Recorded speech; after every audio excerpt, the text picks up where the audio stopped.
میں آئے ہوئے ہیں. میں اصل میں آپ کو بٹھانے کا مقصد ہی, آپ کو تکلیف دینے کا مقصد ہی یہی تھا کہ پتہ چلے لوگوں کو کہ آپ کیسے آئے. اور پہلے تو میرا خیال ہے کویسچن یہ بنتا ہے سر کہ آپ نے پاکستان کیوں چھوڑا اور کب چھوڑا؟ اگر آپ پسند فرمائیں تو میرا یہ نظریہ ہے کہ کسی بھی بندے کا جو ہے وہ اوریجن اگر آپ پوچھیں تو وہ اس کی پیدائش سے ہونا چاہیے. جی بے شک بے شک. کہ پیدائش ایک ایسا ٹائم ہے, ایک ایسا وقت ہے کہ جب انسان کو جو ہے وہ اس مرز وجود میں دنیا میں بھیجا جاتا ہے اور انسان پیدا ہوتا ہے. جب وہ ہوش سنبھالتا ہے تو اپنے ادھر ادھر کی چیزوں کو دیکھتا ہے. میں نے جب ہوش سنبھالا تو ادھر ادھر کی چیزوں کو میں نے بھی دیکھنا شروع کیا. بلا مبالغہ اور بغیر کسی ایگزیجریشن کے میں آپ کو یہ بات بتاتا ہوں کہ مجھے اپنا بچپن کا وہ وقت یاد ہے جب میں 2 سال کا تھا اور گھر میں بالکل ننگا گھوما کرتا تھا. صحیح. بغیر کپڑوں کے. ماشاء اللہ ماشاء اللہ. تو 2 سال تک کا بچپن مجھے یاد ہے. تو جب میں تھوڑا سا بڑا ہوا تو میں نے دیکھا کہ ہمارے گھر کے گرد جو ہے وہ بہت سارے لوگ اکٹھے ہوتے ہیں اور فلک شگاف نعرے لگتے ہیں. شام کے وقت جب لوگ اکٹھے ہوتے ہیں تو وہ نعرہ کیا ہوتا تھا, لے کے رہیں گے, اور آگے سے سارے کا سارا مجمع فلک شگاف نعرہ لگاتا تھا. ایک بندہ کہتا تھا لے کے رہیں گے اور مجمع آگے سے بیک زبان بولا کرتا تھا پاکستان. اور پاکستان اتنی بلند آواز سے کہا جاتا تھا کہ سارا کے سارا گرداسپور جو تھا وہ گونج اٹھتا تھا. اور جب یہ نعرہ لگتا تھا تو گرداسپور کا جو مشرقی حصہ تھا, ہم لوگ تو مغربی حصے میں رہتے تھے, اور مغربی حصہ سارا مسلمانوں سے آکوپائڈ تھا گرداسپور کا, اور مشرقی حصے میں چند ہندو اور کچھ تھوڑے سے سکھ رہا کرتے تھے. تو جب یہ نعرہ لگتا تھا تو سکھ کہا کرتے تھے مسلیاں نے نعرہ لایا جب پاکستان دا بچ کے رہنا ہوں تجھ. اچھا. یہ چیزیں میں نے ساری کی ساری اپنی آنکھوں سے دیکھی ہیں اور اپنے کانوں سے سنی.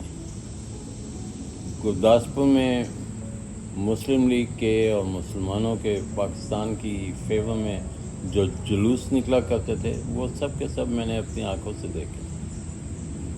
آخر دم تک ہم یہ سمجھتے تھے کہ گرداسپور کا علاقہ جو ہے یہ پاکستان میں رہے گا, کیونکہ پاکستان میں انہوں نے انگریزوں نے کہا تھا کہ جہاں جہاں پہ مسلمانوں کی میجورٹی ہے وہ سارے کے سارے ایریاز پاکستان میں جائیں گے. صحیح.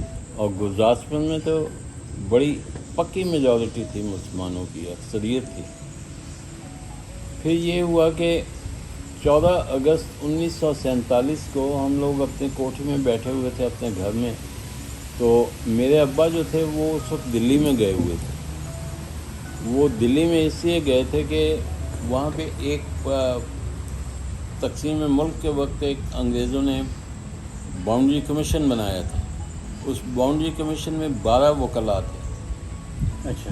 4 وکلاء جو تھے وہ اس کے تھے ہندوؤں کے, 4 وکلاء مسلمانوں کے, اور 4 وکلاء جو تھے مائنارٹیز کے. اچھا مائنارٹی. جی. تو اس کو جو تھا سپروائز کر رہا تھا ایک انگریز جس کا نام تھا سر ریڈ کلف. جو مسلمان وکیل تھے اس میں میرے ابا ایک تھے, کیونکہ وہ وہاں پہ گرداسپور میں وکالت کرتے تھے اور ڈسٹرکٹ مسلم لیگ کے پریزیڈنٹ تھے, اور قائد اعظم کے ساتھ بالکل کلوزلی انہیں کام کرنے کا موقع ملا تھا. اس لیے مسلمان وکیلوں میں سے انہیں چنا گیا چودھری محبوب عالم صاحب. جی جی. تو چودھری محبوب عالم صاحب 14 اگست کو جو تھا وہ نئی دہلی میں تھے, نیو دہلی میں.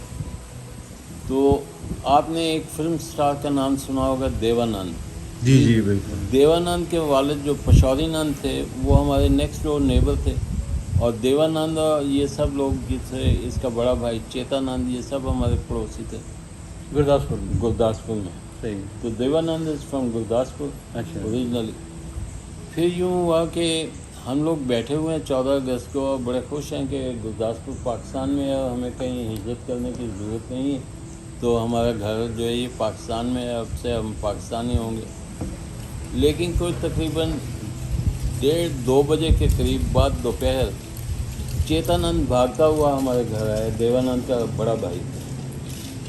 اس نے آتے ہی امی جان سے کہا کہ چچی جان, وہ ابھی چچا جان کی ٹیلی فون کال آئی ہے وہاں سے نئی دہلی سے, نیو دہلی سے, اور چچا جان کہہ رہے ہیں کہ جا کے اپنی چچی کو کہو کہ بس کمپنی سے ایک بس منگوائیں اور اس بس میں کل صبح سوار ہو کے تو فوری طور پہ لاہور چلے جائیں، اور چند روز میں بھی لاہور پہنچ جاؤں گا تو وہاں پہ ملاقات ہو جائے گی۔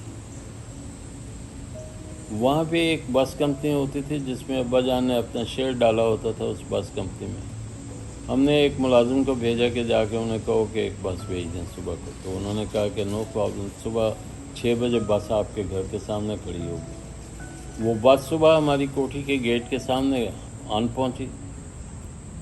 امی جان نے 2 سوٹ کیس پیک کیے اور ہم سب کو جو تھا نہلا دھلا کے تو ایک ایک جوڑا پہنا دیا، اور ایک ایک جوڑا جو تھا وہ ان سوٹ کیسوں میں رکھ دیا۔ اس کے علاوہ ایک سوٹ کیس میں کپڑے رکھے ہوئے تھے اور دوسرے سوٹ کیس میں جو زیور اور نقدی تھی گھر میں وہ رکھ لی، اور ہم لوگ بس میں سوار ہو کے باقی سب کچھ جو تھا اس کو خیر بات کہہ کے، جب امی جان تالا لگا رہے تھے کوٹھی کو اور کوٹھی کے گیٹ کو، تو میں نے ان سے پوچھا کہ آپ تالا کیوں لگا رہی ہیں؟ انہوں نے کہا کہ ہو سکتا ہے ہم یہاں پھر کبھی نہ آئیں۔ میں نے اپنے سینے پہ یوں ہاتھ رکھ کے کہا امی جان آپ آئیں یا نہ آئیں میں تو یہاں پہ ضرور آؤں گا ایک بار۔ وہاں سے بس چل پڑی۔ جس وقت بس چلنے لگی تو بہت سارے نیبرز آئے، بیگم صاحبہ ہمیں بھی بس میں بٹھا لیں، بیگم صاحبہ ہمیں بھی بس میں بٹھا لیں۔ ہم لوگ بس میں، امی جان نے کہا کہ ادھر ادھر دیکھ لو، جہاں بس میں جگہ تمہیں نظر آتی ہے وہیں پہ بیٹھ جاؤ۔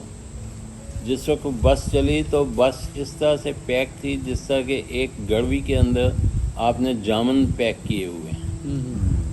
بس کی چھت کے اوپر بھی لوگ چڑھے ہوئے تھے، اور پیچھے 2 لوگ پیچھے بس کے جو سیڑھی چڑھتی تھی چھت کے اوپر اس کے ساتھ لٹکے ہوئے تھے۔ بس چل پڑی وہاں سے۔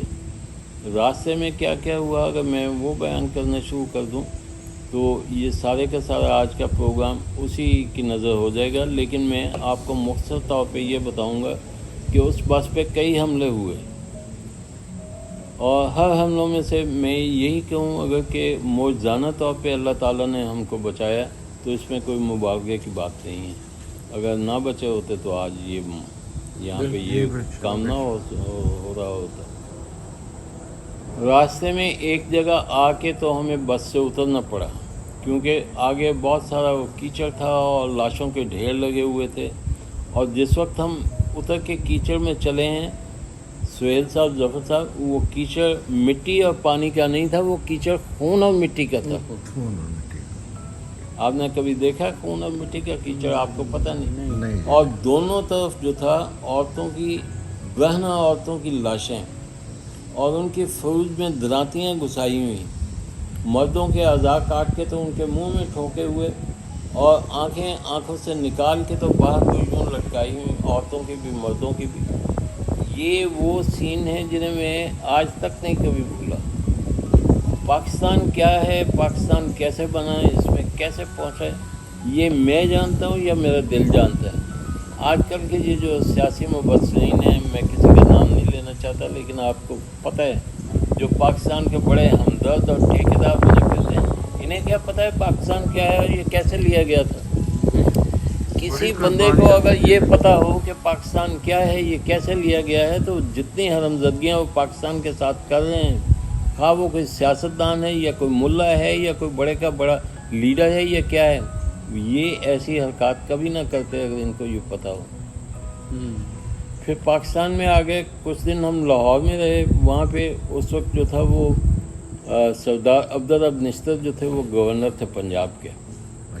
انہوں نے ہمارے بڑے ماموں جو تھے ڈاکٹر طفیل احمد صاحب، ان کو سردار عبدالرب نشتر نے انہیں city magistrate, chief city resident magistrate مقرر کیا ہوا تھا لاہور کا۔ تو ڈاکٹر طفیل احمد صاحب کے پاس یہ اتھارٹی تھی کہ وہ جس کو جو چیز چاہتے تھے وہ الاٹ کر دیتے تھے۔ اسی طرح ان کی مہربانی کی وجہ سے ہم جو سر فضل الدین اینڈ سنس کیمسٹ ہیں مال روڈ کے اوپر، ان کے اوپر جو انگریزوں کا بنایا ہوئے کچھ فلیٹس ہیں، ان فلیٹس میں سے ڈاکٹر طفیل احمد صاحب میرے جو بڑے ماموں تھے انہوں نے ہمیں دے دیا کہ آپ جب تک چودھری صاحب دہلی سے نہیں آتے آپ یہاں پہ رہیں۔